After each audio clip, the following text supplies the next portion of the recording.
చాలా సాయంత్రాన్ని అమ్మాయిలు లేకుండా రొమాంటిక్ కానీ డబ్బులు లేకుండా ఆనందాన్ని ఇచ్చిన విషయం. ఇప్పుడు పాటలు వింటుంటే కొంచెం ఇబ్బందిగా ఉంటుంది, కానీ ఆయన పాటలు వింటుంటే ఆనందంగా ఉంటుంది. నిజంగా అంటే ఆయన గురించి మాట్లాడాలంటే నిజంగా నాకు ముందు భయంగా ఉంది. ఎందుకంటే చాలా విషయాలకి మనం అనుకుంటాం. నాకు బాగా నచ్చిన విషయం ఏంటంటే, ప్రకాష్ రాజ్ గారు ఒక సన్నివేశం వేసి మ్యూజిక్ లేకుండా ఇది ఎలా ఉంటుంది, ఇళయరాజా గారు చేసిన తర్వాత ఇది ఎలా ఉంటుంది. నాకు తెలిసి రీ రికార్డింగ్ పాడుకునేలా చేసిన వ్యక్తి నాకు తెలిసి ప్రపంచం మొత్తం మీద ఇళయరాజా గారు ఒక్కళ్ళే. ఎందుకంటే నేను ఇంగ్లీష్, ఫ్రెంచ్, ఇటాలియన్ ఇప్పుడు అందరూ అన్ని సినిమాలు చూడగలుగుతున్నాం, వరల్డ్ సినిమా అంతా. నేను ఎక్కడ కూడా అంత తాకుతూ పాపులర్గా ఉండేలాగా, అంటే ఆయన యాక్చువల్గా మాట్లాడతారు, తెర వెనకాల మాట్లాడుతూ ఉంటారు. బాల్ కింద పడుతుంటే డ్రమ్ బీట్ కొడుతూ డంకా దెబ్బల్లా వాళ్ళు చెప్పిన మాటలన్నీ తండ్రికి తగిలాయి చూపించారు. కొడుకు తాలూకు కప్పులు చూస్తే కళ్ళల్లో నీళ్లు తిరిగాయి. ఒక వైలిన్తో మనకు కూడా కళ్ళల్లో నీళ్ళు తెప్పిస్తారు. తర్వాత అతని తాలూకు గ్లోరీ ఎంత ఉంది, నువ్వు వాడిని చదవకుండా వదిలేసి ఉంటే వాడు ఇంకెంత గ్లోరీకి వెళ్ళి ఉండేవాడు, చప్పట్లతో మనకు గుర్తు చేస్తారు. చాలా విషయాల్ని చాలా తక్కువ సమయంలో ఆల్రెడీ తీసిచ్చిన షాట్ లోపల గీసిన ఫ్రేమ్ మధ్యలో చెప్పడానికి ఆయన ఎంత శ్రమిస్తారనేది మనకి ఒక్క సన్నివేశం చూస్తేనే అర్థం. చాలా కీలకమైన సన్నివేశం సినిమాలో. సో అందుకనే ఆయన సంగీతం గురించి మాట్లాడే శక్తి, అర్హత, స్థాయి మూడు నాకున్నాయని నేను అనుకోవట్లా. కానీ అంటే ప్రకాష్ రాజ్ గారు నమ్ముతున్నారు, నిజంగా అది అంత మంచి నమ్మకం కాదని ఆయనకి నేను మనస్ఫూర్తిగా చెప్పదలుచుకున్నాను. ఈ సినిమా మొట్టమొదటి ఫస్ట్ నాకు ఆయన కథ చెప్పినప్పుడు, ప్రకాష్ గారు చెప్పినప్పుడు ఏంటంటే, ఆయన ఏదో నేను చేంజెస్ చేశాను అన్నారు, కానీ ఏ చేంజెస్ చేయొద్దని చెప్పాను. నేను చెప్పిన చేంజ్ ఏంటంటే అదొకటే. సో అందుకని మీరు అనుకున్నది తీసేయండి అని చెప్పాను.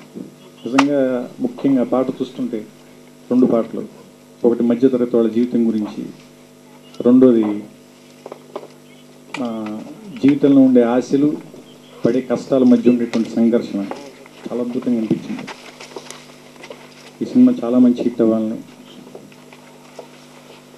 ఇళయరాజా గారి పాటలు మనం మరిన్ని ఇంకా ఎక్కువ సార్లు, ఇంకా ఎక్కువ సంవత్సరాలు వినాలని, మన సాయంత్రాలను ఇంకా మరింత అందంగా తీర్చిదిద్దాలని, మన ఒంటరితనాన్ని ఆయన మ్యూజిక్తో పూర్తి చేయాలని, మన విజయాలను ఆయన సెలబ్రేట్ చేయాలని, ఆయన సంగీతం మనకి నిరంతరం తోడుగా ఉండాలని, ఆయనకి ఆరోగ్యాన్ని, ఐశ్వర్యాన్ని, ఆనందాన్ని భగవంతుడు ఇవ్వాలని మనస్ఫూర్తిగా కోరుకుంటూ సెలవు తీసుకుంటాం. పాటలు పాడేవాళ్ళకి మాటలు మాట్లాడని చెప్తే ఎలా మాట్లాడాలి? స్టోరీ ఫామ్ చేయటం కష్టం, డైరెక్ట్ చేయటం దాంట్లో కష్టం, యాక్ట్ చేయటం దాంట్లో కష్టం, కెమెరా కూడా కష్టం, ఆర్ట్ డైరెక్షన్ కష్టం, మ్యూజిక్ చేయడం కష్టం, పాట చేయడం కష్టం, పాటలు చేయడం కష్టం. ఇంత కష్టపడి ఎందుకు చేయాలా? ఊరుకుంటారు. ఇంత కష్టపడి చేస్తే చూసేవాళ్ళు సుఖంగా ఉండాలని.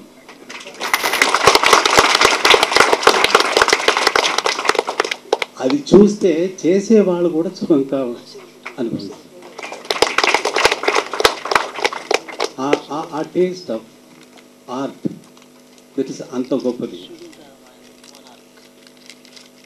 దీనిపైన నేను ఏం మాట్లాడేది, ఈ షార్ట్ టైంలో ఇలా చేశారు, ఈ కష్టపడారు, ఎంత శ్రమ పడారో అని ఆయన మాట్లాడారు. మ్యూజిక్ చేయడం కష్టమా? మ్యూజిక్ రావాలా? అలాగే వస్తుంది. నాకు ఎంత కష్టం లేదు. మ్యూజిక్ అంటే సుఖమేనే, సా అంటే చాలు. ఈ పిక్చర్ చేయడం ఎంత సేపు జరిగిందంటే, ఈ బిట్టు మీకు ఈ సాంగ్ చూపించు, తర్వాత ఈ బిట్టు అన్నీ సైలెంట్ ఫిల్మ్ వేసి తర్వాత మ్యూజిక్తో వేశారు కదా, ఇంతసేపే పడింది ఆ music rate set with full orchestra, with recording, full corrected version. అంత టైమే అయింది. అయితే నేను ఎందుకు మాట్లాడడానికి నాకు ఇష్టం లేదంటే, మనుషుడు ఎవరైనా సరే మనుషులు ఎవరైనా సరే స్టేజ్ మీద వస్తే మైక్ ఇచ్చేస్తే ఒకటి వాళ్ళ గురించి గొప్పదనం గురించి మాట్లాడాలా, లేకపోతే ఇంకొకరిని తప్పు మాట్లాడాలి. ఇది తప్ప స్టేజ్లో జరిగేది ఏమైనా ఉందా? లేకపోతే ఇంకొకరు పొగడాల, ఇది తప్ప ఏమైనా ఉందా స్టేజ్లో? ఇంతవరకు మీరు ఎన్నో వేదికలు చూశారు. దానికోసమే నేను స్టేజ్ ఎక్కడం కష్టం. నేను స్టార్ట్ చేసేస్తాను, నన్ను ట్రంపట్టు నేనే ఎందుకు బ్లో చేయాలా? I will start blowing my own trumpet because it's my own. I cannot blow others trumpet. అది కామెడీ కోసం చెప్పేది. బట్ ఇది తప్ప దీన్ని ఎందుకు మనం చేయాలి? మన గురించి మనకు బాగా తెలుసు కదా.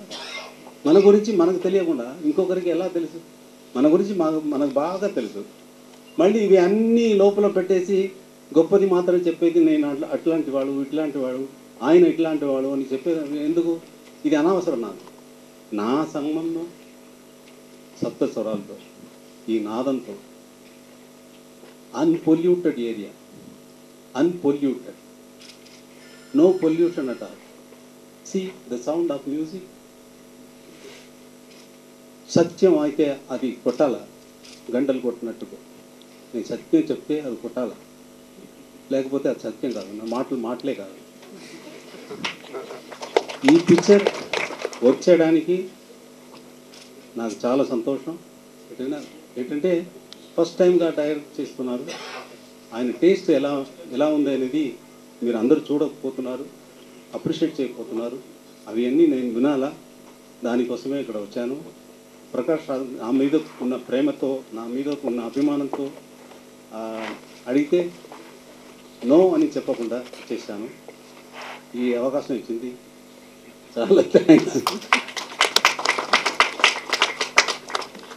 సో స్టేజ్ ఎక్కిన తర్వాత ఇక నుంచి స్పీచ్లు ఇవ్వడం మానేయమని ఇళయరాజు గారు ఇండైరెక్ట్గా చెప్పారు, ఎవరి గురించి పొగడకూడదు. కానీ ఈ సినిమాకి కెమెరా వర్క్ చేసిన గుహన్ క్వాలిటీ చూసాం.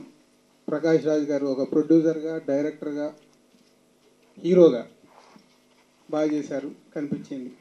శాస్త్రి గారి పాటలు, ఇళయరాజా గారి మ్యూజిక్, పూరి జగన్నాథ్ గారి అబ్బాయి ఆకాష్ ఈ సినిమాకి చిన్నపాటి హీరో, అందరూ బాగా చేశారు. కానీ ప్రేక్షకులకు ఒకటే చెప్పాలనుకుంటున్నాను, లవ్ స్టోరీస్ చూస్తాం, రివెంజ్ సినిమాలు, ఫైట్లు, బ్లాస్ట్లు చూస్తారు, ఎంటర్టైన్మెంట్ ఉంటే చూస్తారు. సేమ్ టైం ఇలాంటి డిఫరెంట్ సినిమాలను కూడా ఆదరించండి, మంచి సినిమాలు వస్తాయి. Thank you. ఇది కదా, ఇది నా సినిమా. పాట కావాలి, పోయిట్రీ కావాలి. నాకు కావాల్సిన భావం ఏంటో నాకు తెలుసు, నేనేం చెప్పదలుచుకుంటానో అది నాకు తెలుసు. బట్ ఆయన ఎందుకు